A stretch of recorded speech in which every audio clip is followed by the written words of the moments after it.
Vamos a dar inicio. Esta presentación la hemos organizado en 4 grandes áreas. Vamos a hablar primero acerca de algunos aspectos generales del país, algunos datos muy puntuales acerca del censo a nivel de la población total. Y luego entonces vamos a entrar de lleno entonces en las preguntas que se aplicaron en la boleta censal, para luego pasar entonces a hablar de los temas de la inmigración internacional. Bien, geográficamente Panamá está ubicada, como ya todos sabemos, entre Costa Rica y Colombia. Ella limita al norte con el Mar Caribe, al sur con el Océano Pacífico. Está compuesta por 9 provincias, divisiones administrativas mayores, así le denominamos provincias, y 3 comarcas indígenas que están en esa misma categoría de provincia. Además, Panamá está dividido en 625 corregimientos que en su conjunto conforman 75 distritos. De estos 625 corregimientos, 2 de ellos están considerados como corregimientos comarcales, porque en su mayoría su población es indígena. Panamá es un país pequeño en cuanto a territorio y en cuanto a población. Como vemos ahí los datos, solamente son 75.517 kilómetros cuadrados y una población que para el censo del 2010 contabilizamos 3.405.813. Poquititos, ¿verdad? Bueno, pero como el territorio es pequeño, así mismo estamos apretados, ¿no? Ok, según los datos de las estimaciones, para este año estaríamos para julio ya llegando a los 3,7, y se estima que para el 2020 ya superaríamos la cifra de 4 millones de habitantes. En cuanto a un poquito de historia de Panamá, nosotros somos una nación, consideramos que somos un país de tránsito. Los flujos migratorios en Panamá inician muy temprano, desde el siglo pasado.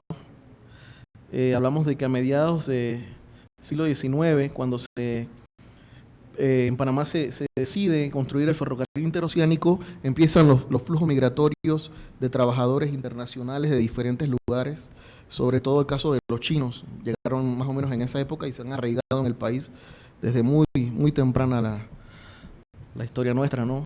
Y esos flujos continuaron en el intento de construcción del canal francés. También hubo ingreso de muchos extranjeros a Panamá, que se quedaron muchos de ellos en el país. Y luego, con la construcción del canal de Panamá, pues a raíz de lo que fueron las bases militares y todo esto, hubieron contingentes norteamericanos que trabajaban en el canal, otros venían con sus familias, se radicaban en las afueras de la zona del canal. Y, o sea, Panamá es un lugar donde hay mucho intercambio cultural, y desde muy temprano. En la actualidad, esa realidad continúa, pero en función de las inversiones que se están haciendo en el país. El tema más, digamos, sobresaliente es el tema de la ampliación del canal de Panamá, que creo que es muy conocido, que es un tema que se llevó a consulta popular y que se aprobó por unas mayorías impresionantes. Creo que Panamá es bastante inteligente en ese sentido. Además de eso, se ha hecho inversiones. Por ejemplo, estamos en la construcción, en la primera fase del metro de Panamá, que a pesar de todas las situaciones que obviamente la construcción de un metro implica, sabemos que es un atractivo y se va a convertir en un atractivo a futuro.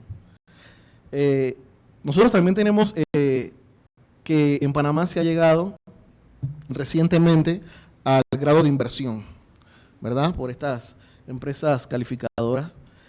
Y tenemos un crecimiento que en el periodo 2010-2011 llegó en el 15.4 y el 10.6% de cada uno de lo que es el PIB, pues el PIB nominal y el PIB a precios constantes. Sabemos que Panamá es un país que, a pesar de que, como mencionaba, es pequeño, somos pocos, pero bueno, tenemos buena visión y estamos echando para adelante. Continuando, les decía que íbamos a ver algunos aspectos sobresalientes de los datos del censo. El nuestro es un censo de hecho. Lo realizamos en el 2010, el día 16 de mayo, y allí presentamos una comparación de ambas pirámides de población del censo anterior del 2000 y el censo del 2010, y vemos cómo la estructura de la población se ha ido modificando, ¿verdad? Una estructura que tenía una base ancha y ya ha empezado esa base a angostarse, y vemos cómo los grupos en el 2010 de mayores de edades han empezado a adquirir mayor peso. Eso quiere decir que estamos iniciando un proceso de envejecimiento de la población, hablando en términos de la población a nivel total. No nos vamos a detener mucho en esto. Entrando en el tema de lo que fue la realización del censo de población, específicamente en los temas que tienen que ver con las preguntas de migración, en la forma como que se organizó, fue una consulta a nivel intragobierno, se le dio oportunidad al resto de las instituciones, especialistas, de que participaran en la conformación de esas preguntas, a través pues, de lo que es la organización censal. Vemos que los temas relacionados a la migración recayeron en una subcomisión que se denominó la Subcomisión de Población. Ellos tuvieron dentro de sus planes el estudio de conceptos y definiciones, la elaboración de planes de tabulaciones y diseño preliminar y del cuestionario censal, específicamente en los temas de migración. Nosotros vamos a ver ahora lo que son las consultas sobre migración. Bueno, las consultas clásicas del lugar de nacimiento, en el caso de la migración interna, es a nivel de localidad o lugar poblado, y en el caso de la internacional a nivel de país. El periodo de llegada para la migración internacional, el lugar de residencia habitual, a través de una pregunta que dice así textualmente: ¿dónde vive usted permanentemente? La palabra para habitual que utilizamos para que las personas comprendan mejor es la palabra permanentemente. Ajá, entonces vemos que se aplica para ambos niveles. El lugar o país de residencia anterior, junto con la pregunta de tiempo de residencia, que como mencionaba Jorge en la mañana, se hace ese tándem de preguntas. O sea, no consultamos por la fecha fija, 5 años, sino que hacemos esta combinación de periodos. También incluimos la pregunta en el módulo de hogar sobre los exmiembros del hogar. Se fijó en un periodo de 10 años y las consultas que se hicieron al respecto fueron el sexo de la persona, la edad al partir, el año de salida, el país de destino. Sabemos que hay la oportunidad también de este dato mejorarlo con preguntas acerca de la fecundidad, que tiene que ver con la consulta sobre hijos sobrevivientes en el exterior, pero en el caso nuestro no incurrimos en mayores detalles, o sea, nos mantuvimos con las preguntas básicas. La escala geográfica de todas estas consultas fueron a nivel de provincia o comarca indígena, en cuanto a divisiones administrativas mayores, de distrito, que equivale a municipio, que fueron los DAME, y como mencionó también en la mañana Jorge y presentó la gráfica, nosotros consultamos hasta nivel, en campo consultamos hasta nivel de lugar poblado, hacemos la consulta para obtener mejores datos acerca de la parte urbano-rural, como también para mejorar el dato a nivel de municipios. Eso nos ayuda a través de la organización censal de poder mejorar la información. Por eso hacemos la consulta. Bueno, vamos a pasar. En cuanto al tema de la difusión, nosotros ya tenemos resultados publicados, tenemos los tabulados básicos y también tenemos ya volúmenes censales. Hemos llegado incluso a publicar el volumen 5 que trata acerca de la migración y la fecundidad. Ese volumen tiene tabulados, tiene los comentarios, se puede imprimir, se puede descargar, está en la página web de la Contraloría General. Además, ya tenemos también la base de datos en línea, que está en la página de la Contraloría General, en la parte de lo que corresponde al Instituto de Estadística y Censo, y también es descargable. Se pueden hacer procesamientos a través de Redatam de esta base de datos en línea. En este momento es importante mencionar que el enfoque que le dimos a la presentación en cuanto a los resultados, tratamos de hacerlo con la visión de que fuese con esta metodología, con la base de datos en línea y con los cruces que se podían hacer en cuanto al tema migratorio, con la base de datos en línea, cosa de que cualquiera de ustedes pueda entrar y constatar los datos y los resultados. Obviamente porque hablamos de que el tema migratorio que queríamos tratar era sobre el uso de las potencialidades del uso de los datos censales, ¿verdad? Entonces por eso lo hicimos en este sentido.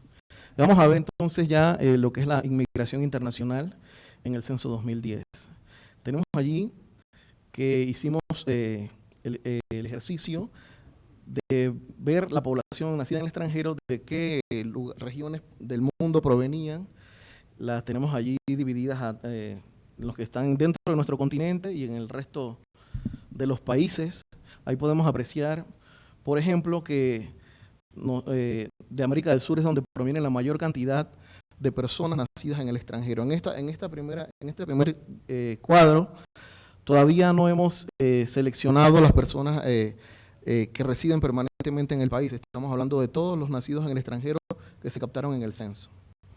Sí, vemos entonces allí también que está en segundo lugar el caso de Asia, donde proviene la mayor cantidad de personas. Y tenemos allí por sexo y cuál es la relación de masculinidad que se da en cuanto al ingreso de personas al país, y vemos que es diferencial de acuerdo a las regiones.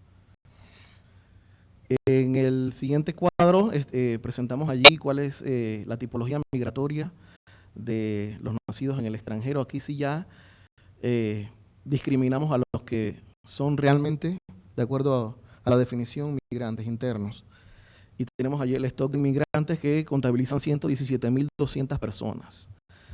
Vemos que de ellos los migrantes recientes son 57.482 y los antiguos 59.718.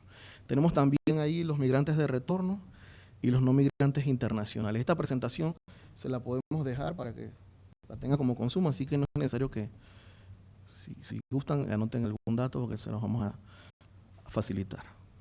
Entonces, también hicimos el ejercicio de ver cuáles son entonces el top 10 de los países de inmigración en Panamá. Ustedes van a ver que además de 10 hay uno más, que es el caso de España, que España estaba dentro en el año 2000 de los países que estaban en ese ranking, pero que en el 2010 fue desplazado. Vamos a explicar las razones. Bueno, pero vamos en primer lugar que Colombia, en ambos censos, es el país con mayor ingreso de inmigrantes para nuestro país. Luego le sigue China continental, y eso explica por qué cuando veíamos a nivel de regiones América del Sur y Asia ocupaban los dos principales lugares. Bueno, en el caso de Venezuela es un caso que queríamos mencionar, es un caso interesante. Cuando vemos el peso porcentual en la siguiente gráfica, en la gráfica 4B, de cada uno de esos países en cuanto al total de inmigrantes, vemos en el caso de Venezuela que en el censo anterior solo hablábamos del 1.2% de inmigrantes.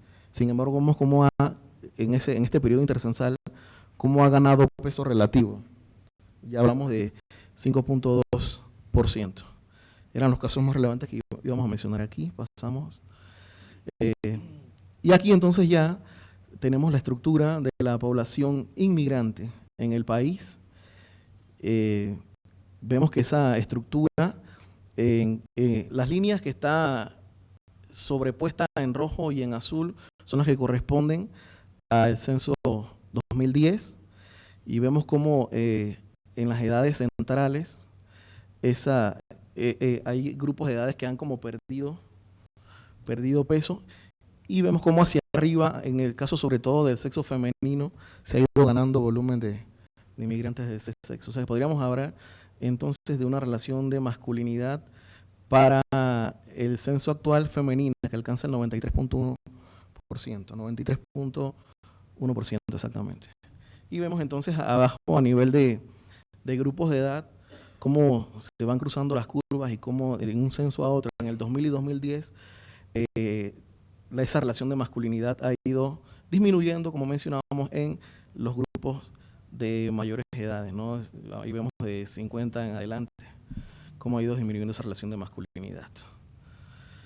Hicimos el ejercicio también de ver entonces la relación de dependencia, comparando ambos censos. Vemos que ha habido una disminución de esa relación de dependencia, obviamente porque se ha ido incrementando los grupos en edades activas y han ido disminuyendo, a su vez, los grupos en edades dependientes, potencialmente dependientes. Entonces ahí tenemos por sexo, por grupo tenemos a la relación de dependencia de menores y la relación de dependencia de mayores. Y vemos ahí cuáles han sido esas disminuciones que han ido ocurriendo. También tenemos entonces esa población nacida en el extranjero, inmigrantes, cómo están ellos distribuidos en el territorio de la República de Panamá. Y mencionaba Jorge en la mañana que tenemos una característica en Panamá de que la ciudad de Panamá, la provincia de Panamá, es la que atrae la mayor cantidad de inmigrantes a nivel interno, y eso ocurre también con los inmigrantes internacionales. Vemos que el 77.7% de ellos residen permanentemente en la provincia de Panamá. Luego tenemos las dos ciudades de mayor importancia, que son la ciudad de Colón y la ciudad de David, en la provincia de Chiriquí, donde se concentran entonces el 7.2 y 5.5% respectivamente de la población inmigrante. El resto están distribuidos en las otras 6 provincias y 3 comarcas. En las comarcas indígenas, solo el 0.6% de los inmigrantes internacionales están residiendo permanentemente en ellas. Vemos entonces también algunas características en cuanto a las actividades económicas de esa población. Aquí consideramos a la población ocupada de 15 y más años de edad, y vemos que el sector donde están ellos ubicados es el sector mayoritariamente terciario, y es así para ambos sexos. Luego le sigue el sector secundario con una menor proporción. También tenemos en esta presentación cuál es la condición de actividad económica de esa población inmigrante, y vemos que en el caso de los hombres, el 36.7% de ellos son activos, económicamente activos, y los no económicamente activos un 26.5%. Vemos el caso de las mujeres, como en la población no económicamente activa de 15 y más años de edad, el peso de cada una de ellas es bastante similar. Tenemos adicional esa población por sexo, ¿no? Entonces vemos ahí las tasas de desocupación, que en el caso de los inmigrantes vemos que son bien bajitas. Hablamos de hombres un 2.6 y mujeres un 2.4%. Contabilizan cerca del 5% de la población económicamente activa. Entonces, además, tenemos al final allí en la gráfica que sigue cómo la población no económicamente activa está distribuida en cuanto a su condición de inactividad. Y vemos ahí cómo llama la atención el caso de las mujeres que se dedican a actividades del hogar, ¿verdad? Que son las trabajadoras del hogar o amas de casa, con un 43.5% de los no económicamente activos. Finalmente, nos interesó en cuanto a la caracterización de esa población inmigrante, ver cuál era la población ocupada, y dentro de esa población ocupada, cuál era su categoría ocupacional. Entonces vemos que en el 73.5% de los inmigrantes están categorizados como empleados. Vemos entonces también que hay un 28.9% que son los independientes, un 6.2% que son los patronos o dueños, y un pequeño grupo de ellos que son los denominados trabajadores familiares, que a pesar de que laboran en el negocio de algún familiar, no reciben una remuneración por ese servicio que ofrecen. Entonces, como vimos que el contingente de los empleados era un contingente grande, quisimos ver cuál era la condición de cada uno de ellos. Entonces vemos que dentro de esos empleados, el 77.0% son empleados de la empresa privada.